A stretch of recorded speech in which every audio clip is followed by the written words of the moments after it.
Okay, let's begin. When I start a Minecraft hardcore world, I like to give it a silly name and then use that same silly name for the seed. I don't think it matters and I don't understand how seeds work, but I pretend that this is good. This is not good. Spawning immediately inside of water is an auspicious beginning. And it feels nervous already, but I have a good luck charm. I have learned playing Minecraft hardcore that the most important thing you can do to survive is get a bed on day 1. I see 2 sheep in front of me, so I know that I'm already 2/3 of the way there. This is quite lucky. With the first sheep down, I'm able to get the second and see off in the distance that yes, there was a 3rd sheep over there. This is excellent news. Having gathered all the wool I need, I start heading off in another direction. I come across some coal, which will be important, and I also find a village where I harvest their potatoes for them, and slaughter some cows for meat. This is important. Having a steady supply of meat and a bed means that I can survive for many days now without worry. Exploration is important. I come across a pillager outpost. This pillager outpost looks dangerous. There are many enemies there. Thankfully, I have watched many Bugs Bunny cartoons, so I know that the easiest way to destroy a pillager outpost is to dig a hole someplace near them where you can hole up and protect yourself, then continue digging that hole towards their base. As my mine shaft becomes longer, I recognize that I'm directly underneath them. So I break through the floorboards, peek my head up to make sure that I'm safe, and then make my way to the top layer of the pillager outpost, where using my shield, I'm able to very easily destroy the pillagers. Unfortunately, there's nothing spectacular in the chest. I was really hoping for one of those cool horns because I like the way they sound. I did find an allay and let it go. Allay, I don't really know. In the distance, I spotted a new village, so I decided to swim there. I set up a small base camp for myself outside of the village and then went exploring. While defeating the pillagers, I had found this ominous bottle. I didn't know what it did, and I'm curious, so I decided to drink it. This doesn't seem good. I have a strange status effect now, and there is a raid counting down. I'm not really sure what this means, but I think the pillagers are going to come and raid me. You can probably tell I'm not a Minecraft expert. That's okay. An Enderman appeared, and the Iron Golem absolutely walloped it. Good job, Iron Golem. I didn't know you had that kind of game. I finally find a pillager, and I'm able to take it out easily thanks to my shield. But that's the least of my worries, as now the village is becoming overrun by monsters who are spawning now that— Oh my god, that sound was weird, that was scary. Okay, with so many to fight, I feel nervous, but I have my shield, I have my sword, and the Iron Golem is around here someplace to help me, right? Just as it seems like I have the upper hand, I am no longer able to hold them off and get my timing on blocking correctly, and I am destroyed. This is okay, and failure is a part of life. Maybe that just wasn't my 100-day run, so let's try a new one. Again with a silly name and a silly seed, and this time I'm starting out in the snow. That can be a difficult biome to begin with, but I very quickly get out of it and find myself in a rock biome. I set up a small base camp and immediately set out to get the iron. I'm pulling iron out of the hills at a rate that I've never done before. In a short period of time, I get 33 iron, which I immediately begin smelting into bars. Soon, I easily have enough for an entire set of iron armor and a shield and iron sword. I'm feeling very good about this 100-day run. And even the mighty polar bear is no match for me. I found a destroyed portal to the Nether, which is great and has some good gear inside of it. Now all geared up and ready for battle, I see a villager outpost and decide that I should try to take it down and get that horn that I really wanted in my last run. I was able to John Wick these guys pretty quickly, but things went south as soon as I got into the pillager outpost itself because a creeper was on the top floor. Knowing that I wouldn't be able to take out the creeper as well as the ones below me, I fled. This did not go well for me, and I was killed. So let's create a new one. Of course, I'll start over. It'll be fine.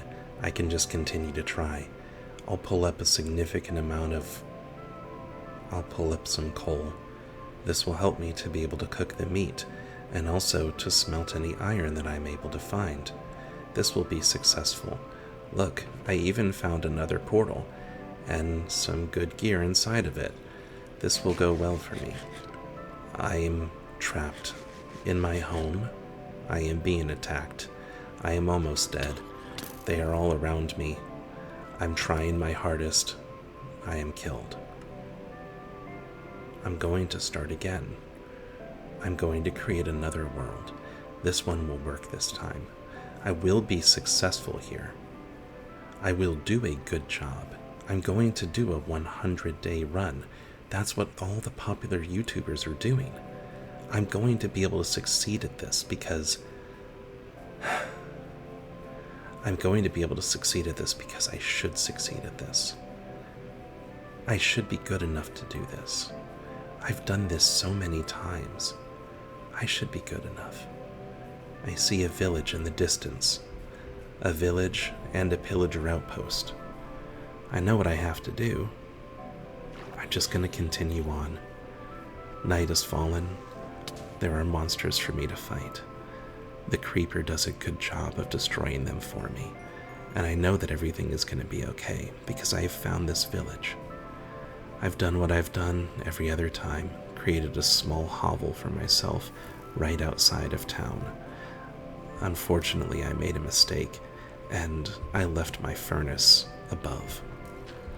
Even though I was safe, I was destroyed when I tried to go get the furnace. I didn't even see the creeper who killed me. It just happened. I'm thinking about life and death. Reincarnation is a good analogy for my gameplay. I live, I learn, I die, and I don't remember anything I learned last time.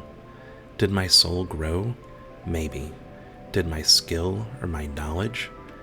Not at all. This human shell dies and I return as a cat?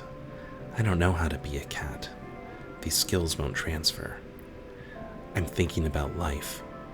I don't know what's next or how to navigate my current reality. When I spawn into the world, I have no clue what will happen. I find sheep and build a bed. Okay. I'm killed by a stupid mistake. I start again. But me, the human pressing these buttons, he does have knowledge and foresight. I know how to make a bed. I know you need a bed to sleep.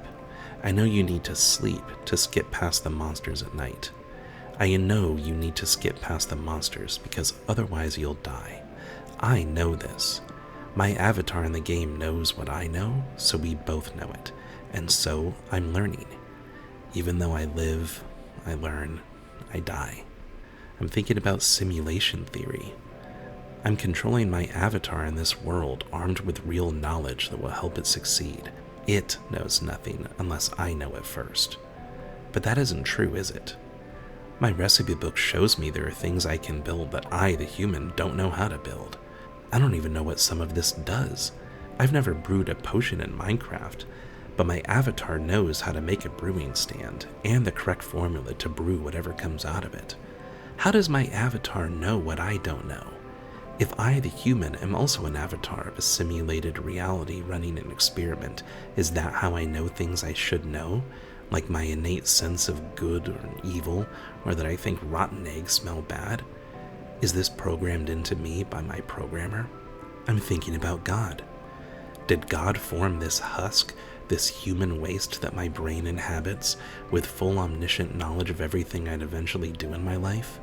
Does free will exist in a world where I don't get to choose to be born, and my fate has already been sealed by the outside observer God who set this Rube Goldberg reality into motion? My perception of reality is that yes, I have free will, but only because I can see what I can see. If I could see beyond, above, outside of reality, I'd see my life thread has already ended. Can I pluck the string and change anything? Of course not, but the one above can. Is there one above? I'm thinking about death. On a long enough timeline, your reality becomes pointless. Why struggle to preserve things that won't end? Why grow when the world will stay the same size? Death gives finality. Fear of loss makes things precious to us. Potential failure makes success sweet. I'm thinking about AI. Playing on easy mode with unlimited materials allows you to live in a fantasy world where your every whim is given without effort. You live in a state of ultimate power. Consider the billionaire class. Consider the old man with a private chef and butler, who has all manner of sex and luxury delivered to him. Does this bring joy? There's a reason the ultra-wealthy are soulless. When you don't have to put effort into your world, your sense of self is poisoned. Gathering and crafting, knowing your every mistake can lead to losing it all, gives your soul a glorious melange of nutrients. I'm thinking about meaning. What is the meaning and purpose of a world that you start and grow and live in just as it dies when you die? I am solipsistic, and you are as well. Most people don't want to admit it, but my world is my ego and reality is what I perceive it to be. How can it be any other way? I don't get to pluck the strings, so I travel along my path and hope that it leads somewhere with meaning. I observe those around me and they observe me, and we all attribute meaning to our happenings in a selfish and ego-driven way.